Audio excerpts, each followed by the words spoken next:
The station was almost empty. It was past midnight, and most workers had gone home. Only the cleaning bots moved slowly through the halls. Humming quietly, Marcus was still at work, finishing one last report in dock control he didn't like. Leaving jobs half done, even if no one noticed. Suddenly, a soft buzz filled the air. It was the silent alarm from Bay 14. No loud noise, no flashing lights, just a small red icon blinking on his screen. Marcus frowned. Bay 14 was an old storage unit, mostly unused these days. He grabbed his scanner and walked toward it. Steps quiet on the metal floor. The corridor was dim, lit only by weak yellow lights. A cold draft ran through the air vents. Making his skin tighten, he reached the door, tapped the panel, and unlocked it. It slid open with a hiss, and the smell of old metal hit his nose. Inside, something moved, fast and low. Marcus raised the scanner like a weapon. "Who's there?" He called out, his voice sharp. No answer, just the sound of breathing fast, shallow, afraid. He moved forward slowly, and then he saw her. A young alien girl crouched behind a stack of supply crates. Her body was thin, bones showing under purple skin. She wore ripped clothes that hung off her like rags. In her hands, she held a protein pack, one of the emergency food rations stored there. Her glowing blue eyes locked on him, wide with fear. She didn't run, she didn't speak.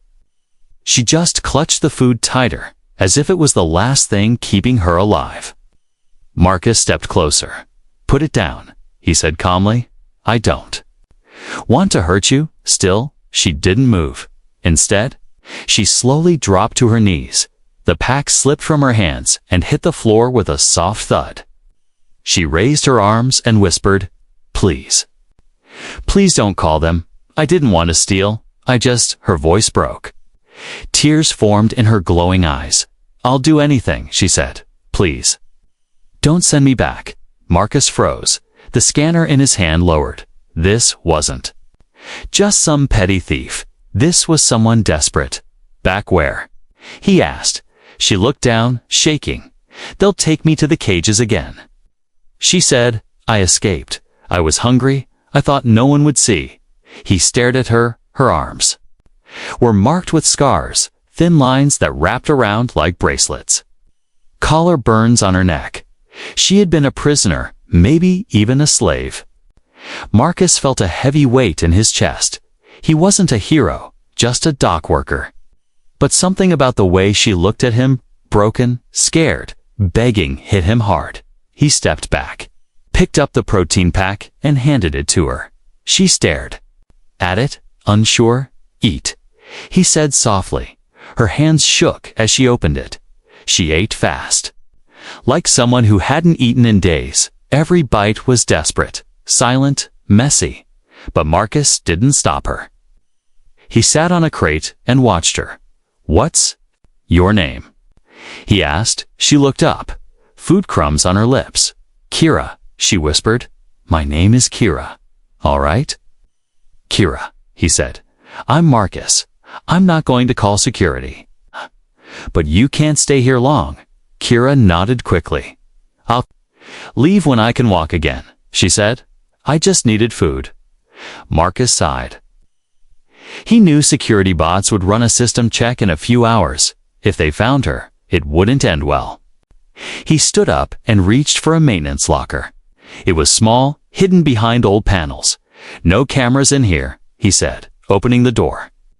"Hide here for now, just for the night." Kira stared at him like he was unreal. "You're not turning me in?" she asked, voice shaking. "No," he replied. "But tomorrow, we figure out what to do." She crawled into the locker, curled up inside like a child. Before closing the door, she looked up one last time. "Thank you," she whispered. Marcus gave her a small nod. Then he closed the door. Leaving her in the dark, outside, he leaned against the wall, heart still pounding. He had just broken the rules, protected a fugitive, helped a thief, but deep down, he knew the truth. That girl wasn't a criminal. She was someone who had nothing. Left, and for tonight, just tonight, he had given her a little bit of mercy. Asterisk, the station lights dimmed to their night setting. Marcus couldn't sleep. He sat at the edge of his bunk, staring at the small locker door across the room. Behind that door, a young alien girl was curled up in silence. A girl who had offered everything she had for mercy. He kept hearing her voice in his head. "I'll do anything." It wasn't just words. It was desperation, and it stayed with him like a weight he couldn't lift. He finally stood up and walked to the locker, quietly opened the door. Kira blinked up at him, awake but unmoving. "You didn't sleep?" he asked. She shook her head slowly. "I'm used to staying alert," she whispered. "Sleep got me in trouble once." He handed her a sealed water packet. She took it, grateful, sipping slowly. Trying not to waste a drop, Marcus sat down on the floor next to the locker. "Where are you from?" he asked. Kira looked away. "A mining colony, Zarellan sector. We were sold there when I was a kid." "We? My brother and me," she said, her voice breaking for a second. "I was 12, he was 10. They told us we'd work in kitchens, but—" She stopped, tears forming again. "They lied." Marcus nodded slowly. She wasn't lying. Her pain was too real, too raw.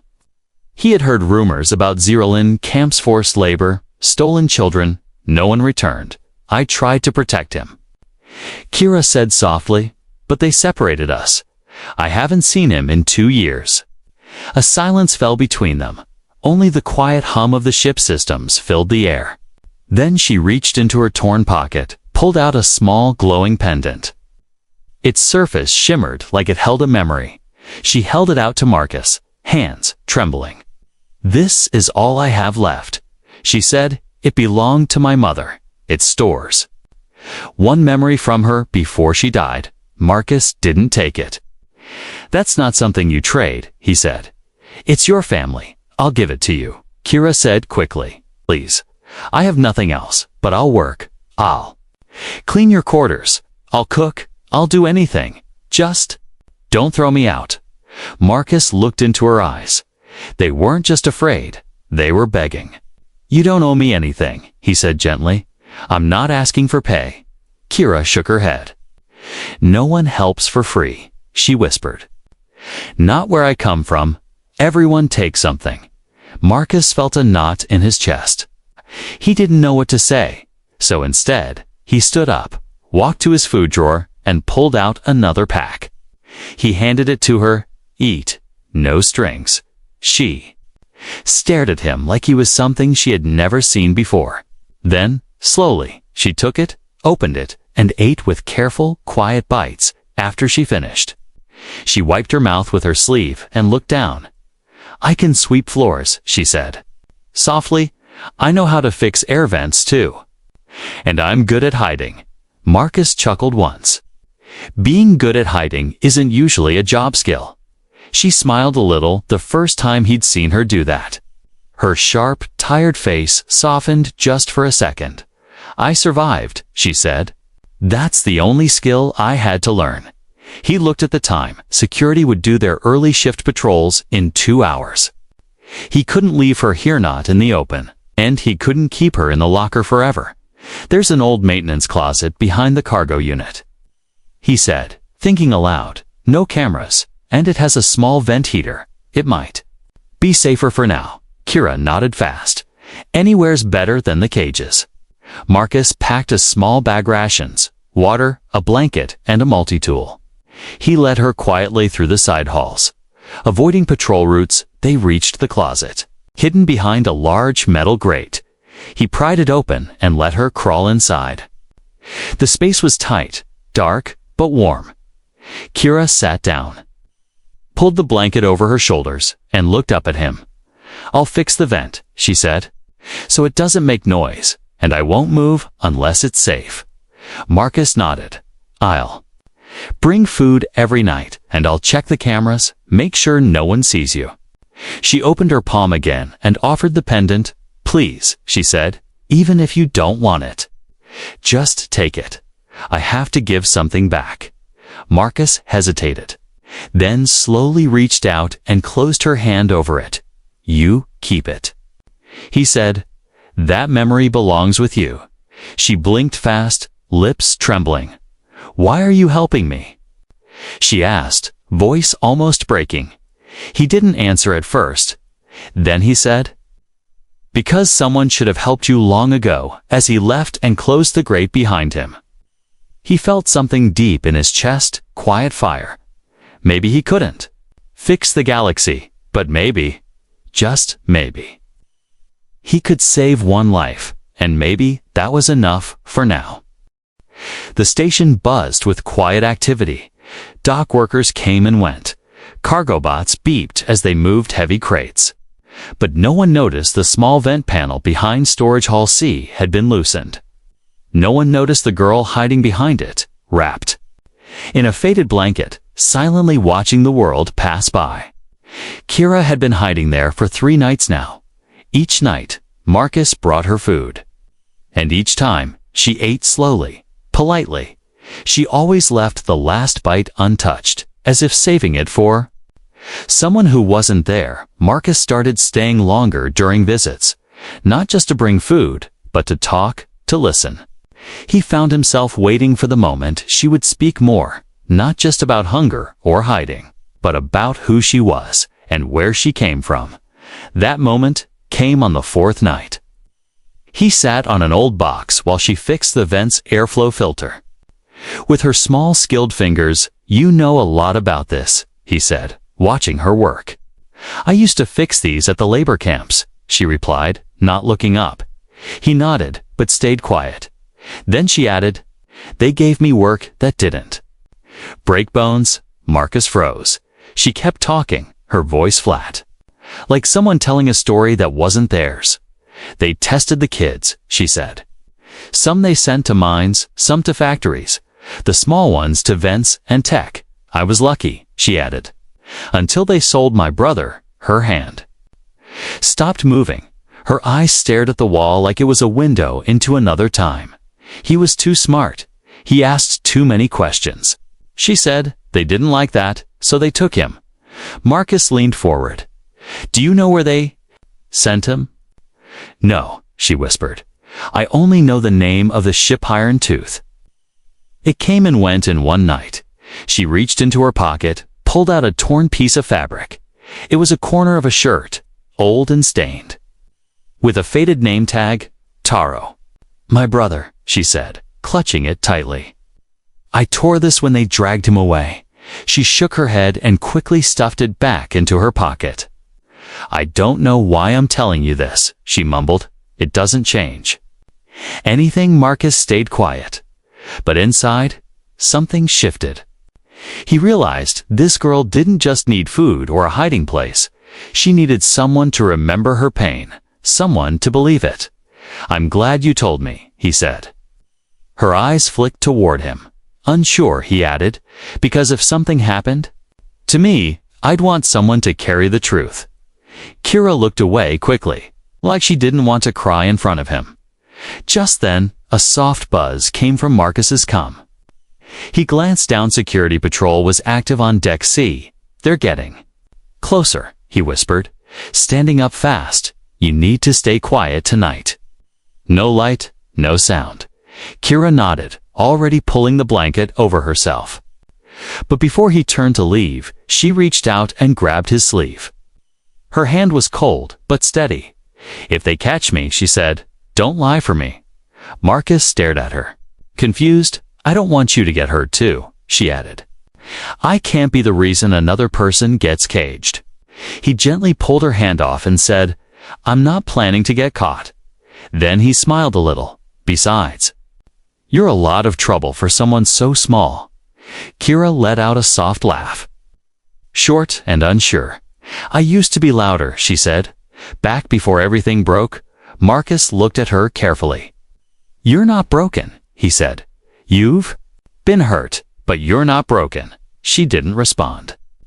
But the way she looked at him, just for a second, felt like maybe she believed him. That night, as he walked back through the hallway, he passed a couple of guards. They gave him a quick nod, didn't ask questions, but he noticed one of them checking a datapad with camera logs. Bay 14 was on the list, back in his room. Marcus accessed the security logs. He scrolled through the footage from the night Kira stole the food. There she was, thin, fast, slipping through shadows, clear as day. Her glowing blue eyes looked right into the camera as she ran. Anyone reviewing the file would recognize her species. Zurulons were rare and hunted, escaped slaves, often marked, often captured, often sold again. He stared at the footage. Then clicked edit. He used a basic blur filter, masking her face and frame, then saved the copy. Deleting the original, the system gave a soft warning. Camera file altered, action logged. He sighed, knowing the risk. But he didn't care. He had made his choice. Back in the closet, Kira sat alone. Her head leaned against the metal wall, her arms wrapped around her knees. She whispered her brother's name softly into the dark, over and over again, like a prayer no one had answered. Yet she didn't feel completely alone anymore. For the first time in years, someone knew her name, and that made the silence a little easier to bear. The next morning came too fast. Marcus hadn't slept.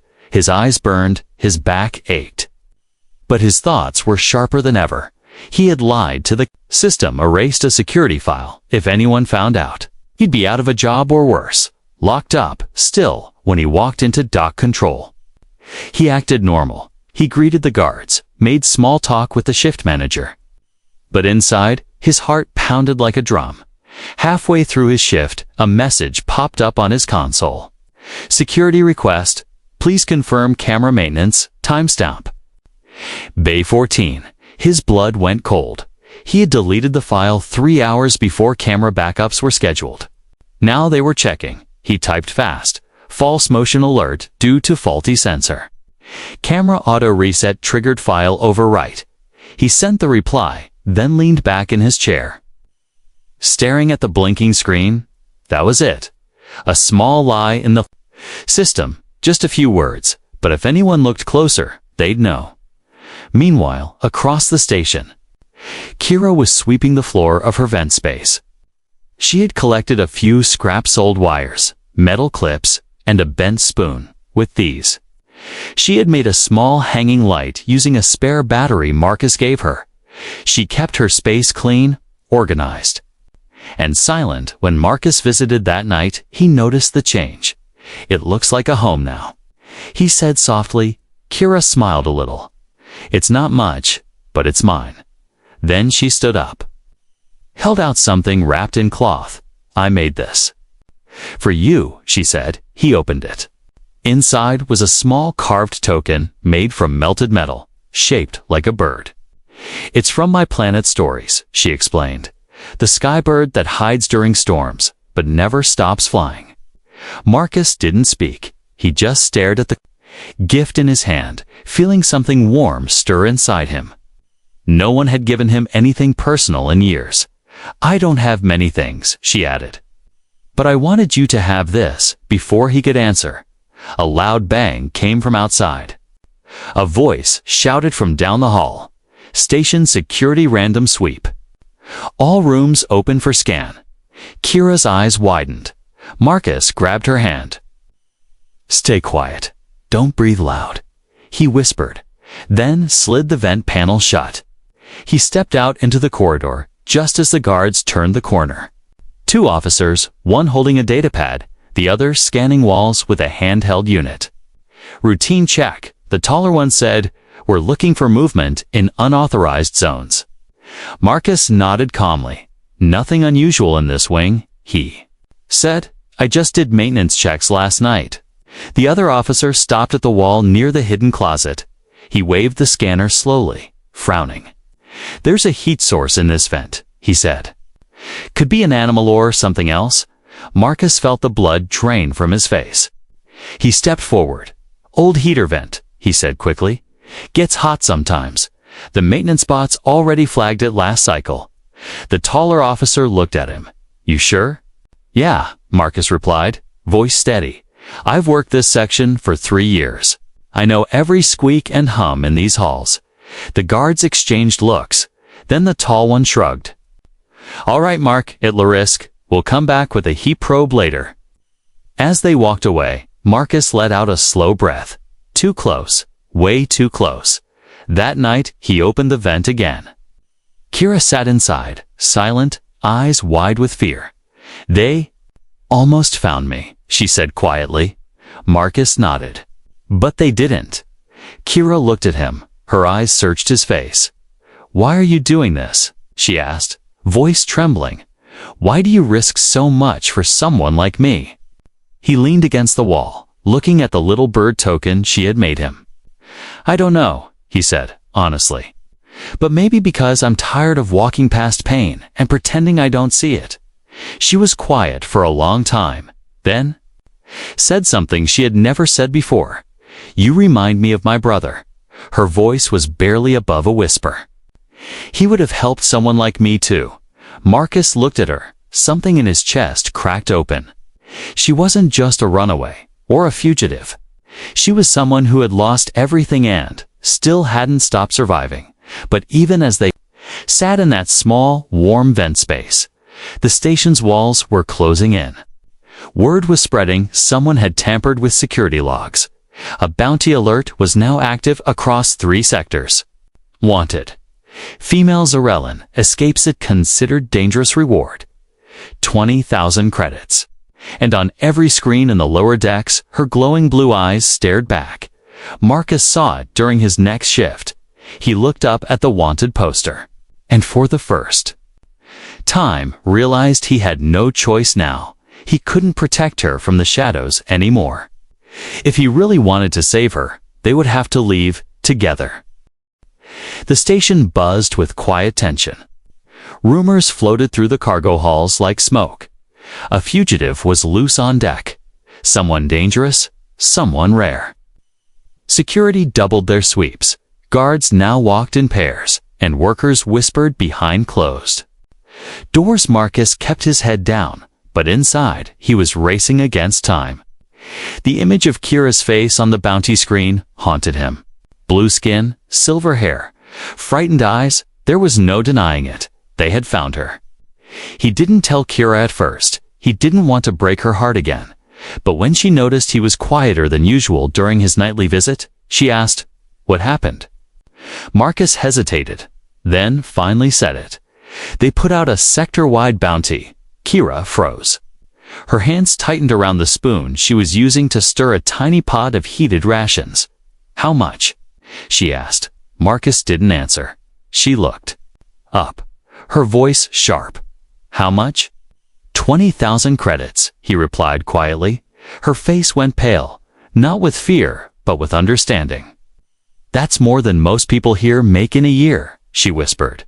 "They'll turn this station upside down," he nodded. "I know." She looked at him again, her eyes harder now. "Why haven't you turned me in?" Marcus didn't flinch. "Because I'm not like them." Kira stared at him, trying to read his face, to see if there was any hidden lie, any flicker of doubt. But all she saw was the same man who handed her food when she was starving. The same man who sat beside her in silence when she cried. Still, the danger was growing. And it got worse the next day. Marcus was called into dock security. Standard procedure, the officer said. "Just checking last week's maintenance logs."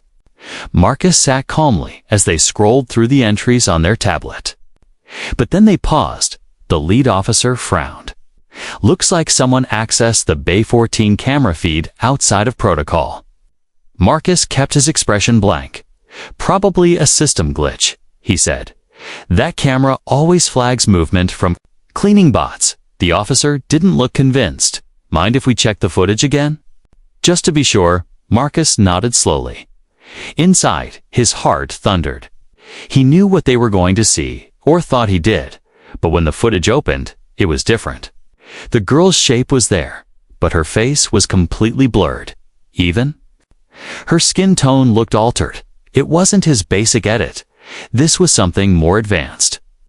He leaned closer, confused. The officer rewound it twice, then shook his head. "Can't even get a clear shot." he muttered. Maybe the lens is damaged. Marcus left the office an hour later, pretending to be annoyed at the waste of time, but the moment he was alone, he went straight to Kira's hiding place. When he slid open the vent panel, she was sitting cross-legged, working on something. Wires, light chips, and a tiny holopad rested in her lap. "You edited the footage again," he said quietly. Kira nodded, not looking up. "I used my mother's pendant," she said. "It's not just a memory device, it's a data key." Marcus stared at her, shocked. "Why didn't you tell me?" She finally looked up. "Because I didn't know if I could trust you," she said. "But now? I don't want to see you get hurt because of me." He sat down beside her. "You saved me," he said. "They were going to catch both of us. I owed you," she whispered. "No." Marcus said firmly, "You don't owe me anything, Kira." Looked away, wiping her eyes with the back of her sleeve. "I don't know what it feels like to be free," she said. "Not really, but the last few days." "With you?" They felt different. Marcus took a deep breath, then said the thing he'd been holding in for days. "We can't stay here anymore." Kira looked at him sharply. "They're watching everything now," he continued. "Guards, scanners, heat sensors. Heat sensors. Your face is out there. Where would we even go?" She asked, voice tight with fear. "I have a friend," he said. "Old pilot. Used to run supply drops for border colonies. Okay, now, he flies empty haulers to outer systems places where the law doesn't reach." Kira didn't speak. She just stared at him. "But we have to act fast," Marcus said. Before someone puts the pieces together, suddenly, a chime echoed through the vent. Marcus checked his comm. His eyes widened. He had just been suspended. "Unauthorized system. Edits detected pending investigation. They found your edit." Kira asked quickly. "No," he said, showing her the message. "They found yours." Silence fell between them. Then Kira stood up, her hands shaking slightly. "Then I'll go," she said, "alone. I won't let you lose your life." "For mine," but Marcus grabbed her shoulder. "No," he said firmly. "If we run together." Her lip trembled, but she nodded. In that moment, they weren't just fugitive and worker. They were two people running from a broken world and choosing to stand together. The hallway lights flickered. A silent alarm rolled through the system, invisible to most. But Marcus felt it like a storm cloud overhead. He had been suspended, flagged by the system. Now every move he made could be watched. Every step questioned, but he didn't care anymore. He had made his choice. Kira was waiting in her hiding place. She sat near the vent heater, arms wrapped tight around her knees, when Marcus opened the panel. She didn't look up right away. "They'll come for you soon," she whispered. "You should run." "I am running," Marcus said. "But not without you." He handed her a small bag, clothes, food packs, a data chip. She looked inside and saw something else too. A worn photograph of Marcus in front of an old hauler ship. "That's our ride," he said. "Pilot's name is Thren. He owes me a favor from long ago." Kira looked at him, unsure. "I don't even know where I'd go." "Anywhere but here," Marcus said. "Anywhere that isn't a cage." He had already spoken to Thren using a secure comm channel. The old pilot had laughed when Marcus explained the situation. "You're dragging a runaway alien girl across the border?" "Yeah," Marcus replied. "Think of it as old debt paid back." Thren agreed he'd dock for exactly 5 minutes near Bay 9. Then he'd be gone. No second chances, no questions. But there was a problem. Marcus was no longer allowed near. The main dock corridors security would be watching, especially near Bay 9, and if they saw Kira's face. "We need a distraction," Marcus said, pacing back and forth in the supply closet. Kira looked up. "I can do that," she said quietly.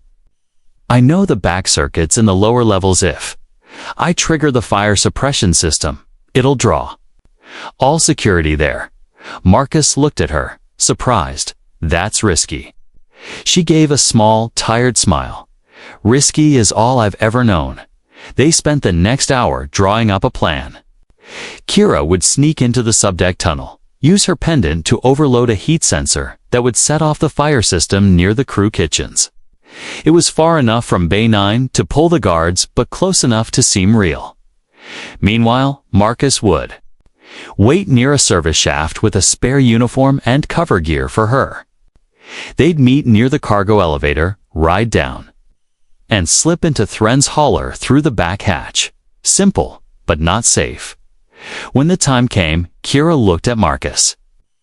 "If we don't make it, we will," he interrupted. She nodded. Though fear danced in her eyes, she crawled through the old maintenance shaft like a shadow. The wires hummed above her head. She counted each panel, each junction. Until she found the right one, her fingers worked fast, even though they trembled. A spark. A flicker, then the sensor popped with a small hiss. The red lights lit up across the hallway. Sprayers dropped from the ceiling, filling the air with thick white fog, and just like they hoped, security rushed toward the false alarm. Marcus moved fast. He waited at the lift, scanning every face, every sound. Then he saw her, Kira, in a stolen worker's uniform, who'd pulled low. She ran to him, and they slipped into the service lift together. He hit the button. The doors closed. They didn't speak, just breathed in silence. As the lift moved, Kira whispered, "My heart feels like it's going to explode." Marcus gave a soft laugh. "Welcome to running for your life." The lift opened into the lower bay. The air smelled like fuel and metal. Far at the end, Thren's hauler sat, engines humming, rear door cracked open. They moved, slow at first, then faster. But just before they reached the ship, "Hey!" a voice shouted behind them. A guard, one of the late sweep officers. He was pointing, hand on his comm. Marcus pushed Kira forward. "Go!" he yelled. She ran. He turned, stepping in the guard's path. "I'm staff," he lied. "Emergency supplies." But the guard wasn't fooled. "Hands up," he ordered, drawing his weapon. Kira turned back, saw Marcus cornered. She froze, then reached into her pocket, pulled out her pen, activated the flash chip inside it. A blinding light burst into the hallway. The guard stumbled back, blinded. Marcus grabbed Kira's hand and ran. They jumped into the hauler, the door slamming shut behind them. "Go!" Marcus shouted. Thren hit the thrusters. The ship roared and lifted off. As they escaped into the stars, Marcus collapsed to the floor, breathing hard. Kira sat beside him, shaking. "You okay?" he asked. "I think so," she whispered. "You saved me back there," he said. "You saved me first," she replied. In the silence of space, they looked at each other. They had escaped, but the journey wasn't over. Not yet. The stars outside the hauler blinked in silence, cold, endless, far from everything they had ever known. Kira sat curled near the ship's wall, wrapped in a blanket Marcus gave her. Her breathing had slowed, but her eyes didn't stop moving. She was free, but her body hadn't realized it yet. Marcus leaned against the opposite wall, watching her. His shoulders still ached from the sprint. His heart was still pounding, but not from fear, from something deeper, something he couldn't name. Thren stood at the cockpit, glancing over his shoulder. "Where to now, Captain?" he asked, voice casual. Marcus walked over slowly.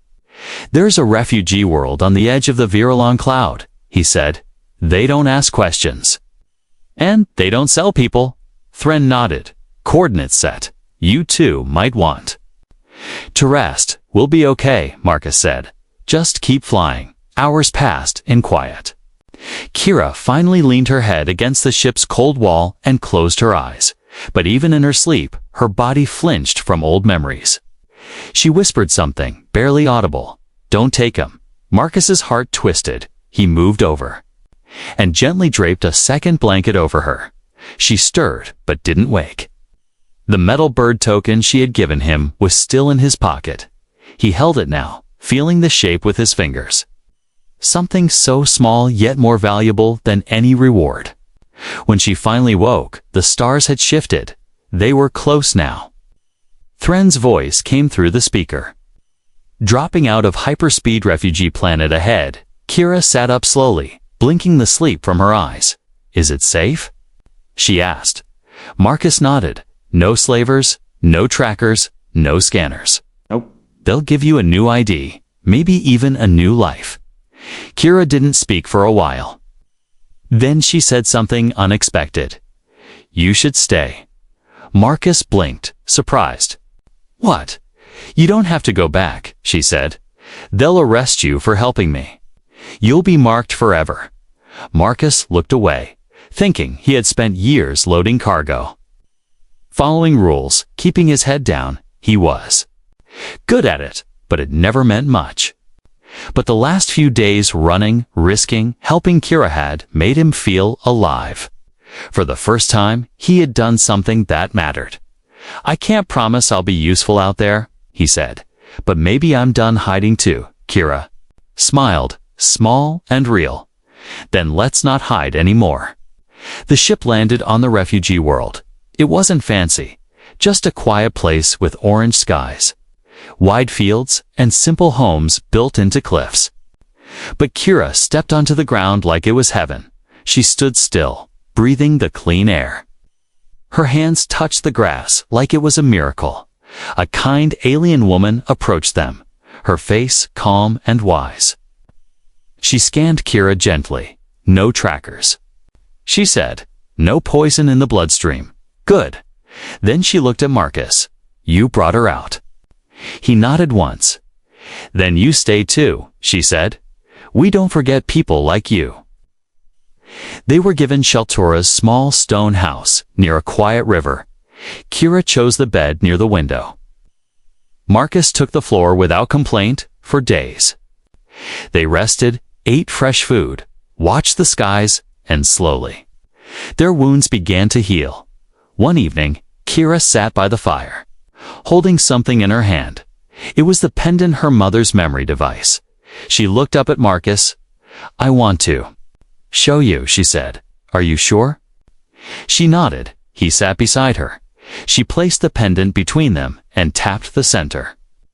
A small light flickered, then grew. A hologram shimmered into the air. A Zerulon woman holding two small children in her arms. Her voice was soft, ancient. Filled with love, my little stars, she said. Wherever you go, stay together, stay kind, and never forget who you are. The image faded slowly. Kira wiped her eyes. That's the last time we were a family, she said. Marcus placed a hand on her shoulder. You still are, he said. And you're not alone now. She turned to him, her voice barely above a whisper. I don't have much, she said, but if you want, this can be your home too.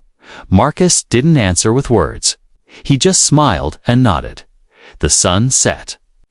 Slowly outside, the fire crackled, and for the first time in years, they didn't feel like strangers. They didn't feel lost. They felt like something else entirely. A broken man, a broken girl who found each other in the middle of a galaxy that tried to crush them and somehow built something new. Not out of power, not out of control, but out of mercy.